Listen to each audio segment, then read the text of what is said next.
अस्सलाम वालेकुम ख़वातीन और हज़रात, डार्लिंग प्रोग्राम का मेज़बान खालिद अब्बास डार हाज़िर खिदमत है। आइए देखते हैं कि आज डार्लिंग और डिप्टी डार्लिंग किस मकाम पर मौजूद हैं और क्या कर रहे हैं। ओ यार मैं नहीं बोलता, तूने थका दिया मुझे। लाख जतन कर हारी रे, मुझसे ताया बोले ना। जा जा रे जा, मैं तो से ना ही बोलूं। जा ताया जी होया की यार मैं थक गया हूँ, मैं चल चल के बिल्कुल चल गया हूँ। ते मम्मी तुहाडे नाल सा, मैं केड़ा खच्चर ते बैठा सा। यार तू जवान आदमी है बेटा। ताया जी माफ कर दियो ते गुस्सा छड़ दियो, खुदा दा वास्ता जे मैनू ये दसो कि मैनू लेके किथे आए हुण। ओ बेटा हम कटास राज पहुंच गए हैं। अच्छा हाँ कटास राज, हाँ ये कोई बड़ी मशहूर जगह ताया जी? ये हिंदुओं की बड़ी मुकद्दस जगह है बेटा। यहाँ पे मंदिर हैं मुख्तलिफ। अच्छा हाँ ठीक, ते पटास ते मैं सुनिया सी, ते कटास राज। चलो आओ मैं तुम्हें दिखाऊं। अच्छा जी हाँ ताड़ी मेहरबानी ताया जी। हाँ ताया जी एक राज बब्बर भी सुनिया एक। आज ये अदाकार है उधर। अच्छा वो अदाकार है। ये देखो हाँ जी ये शिवा मंदिर है। अच्छा हाँ ताया जी तानू पता मैं ताड़े कोई सवाल पूछना है। जी बेटा। ए मैं जगह तुसी जेड़ी मैनू विखाई है हाँ कटास राज, हाँ ये जगह देख के मैनू लगदा है कि काफी देखभाल होंदी है दी। ताड़े को एक और सवाल पूछना है क्योंकि मेरे को बंदा ही कोई नहीं सवाल पूछने वाला। नहीं बेटा तुम ना मेरी को सुनदा है। तुम सवाल करो मगर ये ना कर देना कि 100 रुपए का सवाल है बाबा। ताया जी हाँ ये तलाक क्यों में थे? बेटा जी तालाब के बारे में मुझे कोई इतना अंदाजा नहीं है। अच्छा लोग तालाब ही कहते ने, झील भी कहते ने। हाँ झील भी है तालाब भी है। मैं डार साहब से पूछता हूँ, अगर तुम मुझे इजाजत दो या 1 सेकंड दो तो मैं हेल्पलाइन ले लूं। हाँ लो जी लो। नाजरीन मैं हेल्पलाइन लेके मैं डार साहब से पूछता हूँ, डार साहब जरा ये तो बताएं, आप डिग्री होल्डर हैं। हाँ जी। ये जो तालाब है इसकी क्या तारीख है और ये जो झील कहते हैं इसकी क्या मेरा मतलब है, कोई तारुफ तो कराए ना जी। डार्लिंग ये कदीम तालाब है। हिंदू बरादरी के अकीदे के मुताबिक जो हिंदू भी इस तालाब में स्नान कर ले यानी नहा ले, वो समझते हैं कि वो पवित्र हो गया यानी उसके गुनाह झड़ गए हैं। डार साहब ये तो दसो तालाब कितना गहरा है? डिप्टी हिंदुओं के अकीदे के मुताबिक ये तालाब बहुत गहरा है। इसका सिरा पाताल तक जाता है। एक और तहकीक के मुताबिक अगर देखा जाए तो इस तालाब की गहराई करीबन 23 फुट है।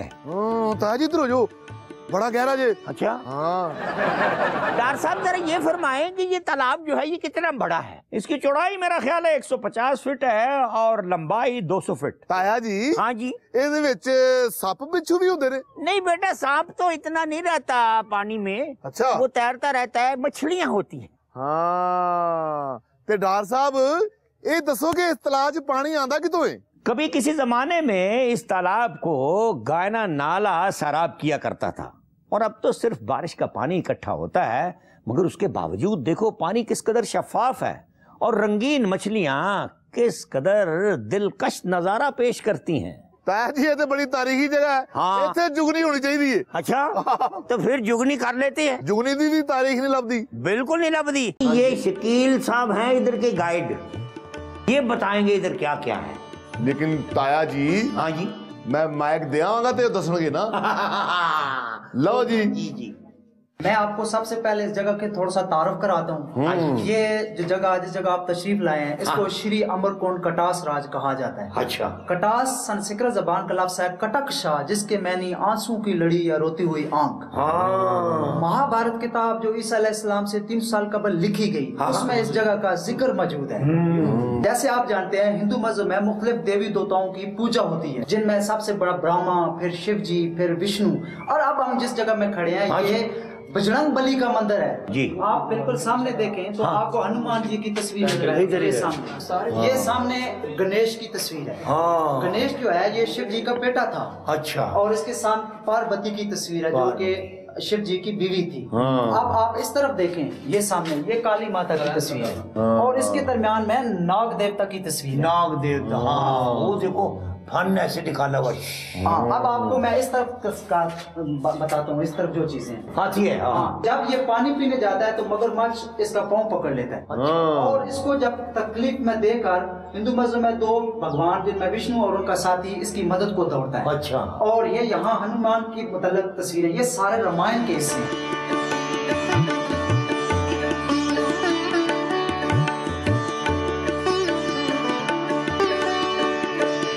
अब हम यहाँ से बाहर की तरफ जाएंगे, आपको हवेली का बाहर कैसा दिखाते हैं और उसमें इस्तेमाल हुआ मटेरियल उसके मुताबिक बताते हैं। और वहाँ से रामचंद्र जी के मंदिर की तरफ हम बढ़ेंगे और वहाँ पे आपको नाग देवता की जो है वो भी तस्वीरें आपको देखते हैं। जी मैं सपा वाली हवेली देखनी। आए जी, आपको बाहर का हवेली का बाहर कैसा दिखाते हैं। तो इसके सामने ये बड़ी सी हवेली है, तो इसको सांपों वाली हवेली भी कहा गया है। इसका जो असल नाम है वो हनुमान जी का मंदिर। हाँ। लेकिन इसके बाहर हवेली थी और जो यहाँ हवेली में रहने वाला था वो हनुमान जी को मानने वाला था, उसने हनुमान जी का मंदिर बनाया। अच्छा। और इसमें कुछ मरख इसको कहते हैं सांपों वाली हवेली भी। अच्छा। क्योंकि वो सांपों के पुजारी थे और सांप यहाँ पे होते थे और इस वजह से इसको सांपों वाली हवेली भी कहा गया। आए आप थोड़ा सा करीब से आ जाए, मैं इनके मुताल्लिक आपको बताऊँ। तो ये आप देखें, इसकी तामीर में एक खास किस्म का पत्थर इस्तेमाल हुआ है। हाँ। इसके ऊपर आप गौर से मुशाहिदा करेंगे, आपको पत्ते और हड्डियों के निशानात मिलेंगे। तो इसके अंदर चूना इस्तेमाल किया गया है। उस वक्त जो टेक्नोलॉजी थी वहाँ सीमेंट दरियाफ्त नहीं हुआ था। हाँ। तो चूने के अंदर इसकी सारी तामीर हुई है। साथ दाल डालते हैं। दाल माश की दाल। ओ भतीजे तुम किधर हो? ओ ताया जी, ओ तुसी थले खलोते ताया जी, मैं उत्ते आ गया रामचंद्र जी दे मंदिर च। ओ यार मैं तुम्हें देख रहा था, पता नहीं किधर गया। मैं आ रहा हूँ। ताया जी आ जाओ। आ गया आ जाओ जल्दी आ जाओ। मंदिर बनाया हुआ आओ। आ जाओ आ जाओ।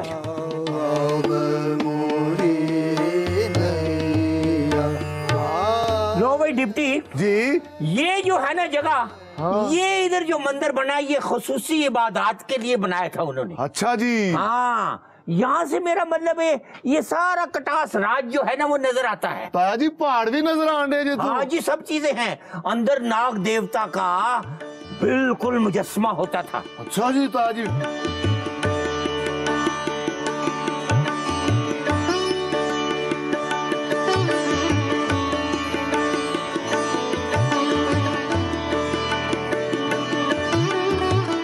डिप्टी जी ताया जी। डिप्टी ये है महाराजा हरि सिंह नलवा, जर्नैल था बड़ा मशहूर। ये उसकी हवेली है। अच्छा। 4 बुर्ज है इसके, किले की तरह इसने तैयार की हुई है। ताया जी किड्डा वड्डा दरवाजा लाया जे। वो जर्नैल भी बड़ा बड़ा था।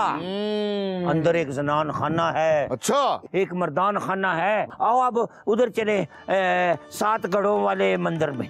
हम सुबह से कटास राज में फिर रहे हैं, उनके साथ राब्ता ही नहीं किया। डार साहब जहाँ भी होंगे खैर से कोट पैंट पहन के बड़े मजे से घूम रहे होंगे। हाँ ये बात सही है, लेकिन राब्ता करना जरूरी है। हाँ जी, उनको क्या पता इस वक्त हम, मेरा मतलब है 7 घड़े मंदिर में हैं। हाँ ऊपर वाले मंदिर में हम तो बैठे हुए हैं। हाँ जी, और देखो इसकी खूबी ये है कि जब ये 7 मंदिर होते हैं तो 7 घड़ों वाला मंदिर इसको कहते हैं। अच्छा।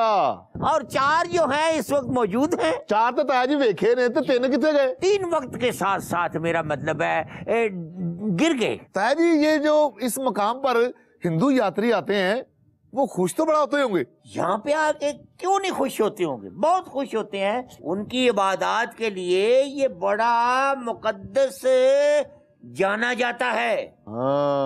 जिंदगी में बड़ी ख्वाहिश होती है उन यात्रियों की कि यहाँ आए हम कटास में। यानी उनकी खुशी का कोई ठिकाना नहीं रहता, बाकायदा तौर पे। वेलकम बैक नाजरीन। इस वक्त हमारे साथ लाइन पर मौजूद हैं हंसने हंसाने की मलका तरन्नम, बुलबुले हिंद लता मंगेशकर। और सच तो ये है कि कहकहों की ये उम्मे कुलसूम हैं, मेरी आपकी सबकी पसंद बुशरा अंसारी। बुशरा जी, डार्लिंग प्रोग्राम में खुशामदेद। जी अस्सलाम वालेकुम, आपका शुक्रिया, आपने इतना कुछ मेरे बारे में कहा, मैं तो डर रही हूँ आपसे। अच्छा ये फरमाइए कि आजकल जो मुल्की सियासत में हो रहा है उसे मद्देनजर रखते हुए आप ज्यादा अच्छा हंसा रही हैं या हमारे लीडरान? लीडरान तो रुला रहे हैं, मैं तो अपना काम कर रही हूँ बहुत ईमानदारी से, हमेशा की तरह आप लोगों को एंटरटेन करने की कोशिश कर रही हूँ। आप हंसते भी हैं, मुस्कुराते भी हैं, मुझे बहुत अच्छा लगता है। बुशरा जी, आप एक तवील अरसे से देखने वालों के दिलों पर राज कर रही हैं। 50-50 से लेकर लायलपुर की सायमा तक का सफर कैसा रहा? कभी ऐसा भी हुआ इस दौरान के डायरेक्टर ने कहा हो टेक और आपने कहा हो टेक ए ब्रेक? ब्रेक तो नहीं ली काम से अभी तक। बीच बीच में थोड़ा थोड़ा ब्रेक लेना ही चाहिए, लेकिन एक तसलसल के साथ आपके साथ जो रिश्ता बनाया है उसको तोड़ने को जी नहीं चाहता, तो इसलिए कुछ थोड़े ब्रेक के बाद मैं आती तो हूँ, लेकिन वो रिश्ता वहीं से कायम हो जाता है जहाँ से टूटा होता है। तो बहुत मज़ा आता है आपके साथ जो इस तरह की रिश्तेदारी कायम करने में, और आपकी तरफ से जो प्यार मिलता है उसका मज़ा बहुत ज़्यादा आता है। बुशरा जी, आपको ख़वातीन की मुइन अख्तर कहा जाता है और आपके शौहर यानी आपकी डार्लिंग जो है डायरेक्टर इकबाल अंसारी साहब, वो तो एंटी मुस्कुराहट एसोसिएशन के सदर हैं। मेरा मतलब है कि वो सीरियस काम करते हैं ना। कभी आपके काम पे वो हंसे या आपने कभी उन्हें हंसाया? मेरा ख्याल है मैंने तो हंसाया नहीं, मगर मेरे कहने पर या मेरी कोशिश पे तो वो कभी नहीं हंसते, लेकिन शायद मेरा काम देख के एक दिन उनकी हंसी निकल गई थी। मैंने चुपके से देखा था, हंसी निकल गई थी। माशाल्लाह, आपके वालिद अहमद बशीर मरहूम एक हमा जहद शख्सियत थे और आप भी सारी बहनें अपनी अपनी फील्ड में नुमाया मकाम रखती हैं। कभी आपके दिल में आया कि काश में मर्द होती? जी, बहुत कई बार आया, और ये भी आया ख्याल कि काश मैं एक अच्छा मर्द होती। सिर्फ मर्द होना ही काफ़ी नहीं है, एक अच्छा मर्द होना चाहती हूँ मैं। ऐसा मर्द जो बहुत प्रोग्रेसिव हो, जो बहुत ईमानदार हो, जो एक बहुत आइडियल इंसान हो, जो औरतों को खामखा प्रेशर करके या उन पर अपनी शोवनिज्म जाहिर करके उनको दबा के अपनी मर्दानगी का सबूत ना दे, बल्कि एक अच्छा बेहतर इंसान बन के उन पर ये प्रूव करे कि वो एक अच्छा मर्द है। अरे आप तो बुशरा जी अशोका दी ग्रेट के जमाने से ऐसा ही है। आप तो अल्लाह का फजल है बीबी, एवरग्रीन हो। उम्र के बारे में क्या किसी वाकफ अदालत से स्टे ले रखा है क्या? आप खालिद अब्बास डार साहब से पूछिए, क्योंकि अगर मैंने ये आपसे कहा कि मैं उनकी गोद में खेली हूँ तो फिर उनकी उम्र का बहुत ज़्यादा अंदाज़ा हो जाएगा आपको, लिहाजा मैं कुछ नहीं कहूँगी, आप उन्हीं से पूछिए। अरे बुशरा जी, अपन को ये बताओ कि अगर रात को आपकी ख्वाब में आपा फिरदौस आशिक अवान आ जाए और आपको गोभी का फूल दे तो उसका ताबीर क्या होगा? देखिए, मैं भी एक लड़की हूँ, मेरे भी कुछ अरमान हैं, अच्छे ख्वाब देखने का हक मैं भी रखती हूँ। क्या मेरे अब ये हालात हो गए हैं कि मेरे ख्वाब में फिरदौस आशिक अवान आए और मुझे वो गोभी का फूल मारे? बड़े अफसोस की बात है अगर आपने मुझे इतना अंडर एस्टिमेट किया है, लेकिन अगर ऐसा हादसा हो ही जाएगा तो कोई नहीं, मैं सुबह गोभी गोश्त पका के अदरक डाल लूंगी इस पे और खा लूंगी। अरे आपने तो बेशुमार गुलकारों की पैरोडी की, किसी ने तो इन्हें म्यूजिक का नोटिस नहीं भिजवाया। ये आपको भी इस्तिस्ना है? जी, ये जो इस्तिस्ना है ना, ये इस वक्त जितना आजकल हासिल है लोगों को, पहले हासिल नहीं था, और इस वक्त लोगों को बहुत सारी चीज़ों से इस्तिस्ना हासिल है। हमारे ज़माने में शायद नहीं था जब हम काम इस तरह के करते थे, मगर मैंने जिन ख़वातीन की पैरोडीज़ की वो बहुत बड़ी आर्टिस्ट थी, बहुत बड़ी ख़वातीन थी, और शायद उन्होंने उसको बहुत हेल्दी तरीके से लिया और उन्होंने उस पर कोई ऐसा रिएक्शन नहीं दिया जिसकी कि सबको उम्मीद थी। अरे आप गुजरांवाला की हैं जहाँ के पाए और पहलवान बड़े मशहूर हैं, और वहाँ पे आला पाए के फनकार भी बड़े पैदा हुए। बहुत से अच्छे बड़े लोग वहाँ से निकले हैं, आर्टिस्ट भी निकले हैं, खिलाड़ी भी निकले हैं। गुजरांवाले से मेरे वालिद का ताल्लुक है, मैं इत्तेफाक से रही तो नहीं, लेकिन जी हाँ, मैं गुजरांवाले के नज़दीक एमनाबाद से मेरे वालिद का ताल्लुक है और मैं भी वहीं से ताल्लुक रखती हूँ। अरे मर्द जो है खुफिया डार्लिंग रखने की वजह से बदनाम है। आपके एक ड्रामे में आपके खामिद ने भी एक खुफिया डार्लिंग रखी हुई थी। अपन को ये बताओ, क्या औरतों में भी ये रुझान बढ़ रहा है? देखिए, औरतों के रुझान की तो मैं क्या बात करूं, लेकिन अगर आप औरत को इंसान समझें तो हर इंसान जो है वो कोई ना कोई ऐसी एक्टिविटी कर सकता है, चाहे वो मर्द हो या औरत हो। अरे आपका बिजली वाला किरदार बुशरा जी बहुत पॉपुलर हुआ था। अभी उस टाइम में अपन को पता है लोड शेडिंग नहीं थी, उसके बारे में आप क्या कहेंगे? देखिए, बिजली वाला किरदार मैंने अभी 8 साल के बाद किया है, मगर मैं हैरान भी थी और अफसरदा भी थी कि बिजली के हालात उस वक्त इतने बुरे नहीं थे, लेकिन अब तक हम उन मसाइल से नहीं निकले बल्कि उनमें और ज़्यादा गर्क हो गए। तो क्या कहें कि वो बिजली का आइटम मेरे लिए तो बहुत अच्छा है कि हमेशा अप टू डेट रहता है, कभी आउट ऑफ डेट नहीं होता, लेकिन मेरे मुल्क के लिए अच्छी बात नहीं है। काश ऐसा भी कभी हो कि वो आइटम मुझे करना हो तो वो मेरे जुमले बेमानी हो जाए, वो मेरा तंज बेकार हो जाए, वो सारा सेटायर फ्लॉप हो जाए, ताकि हमारे मुल्क में बिजली आ सके। अरे आप मिस बिजली है, अगर आपको चिकनी चंबेली कतरीना वाला कैरेक्टर दे दिया जाए तो अपन को बताओ कि कितनी स्कोर से हराएंगी आप? ये वाले गाने जो है ना, ये मेरी समझ में नहीं आते। जलेबी और पता नहीं चमेली और ये मेरे ख्याल है कतरीना ही को ये काम करने देना चाहिए, मेरे काम के नहीं है ये।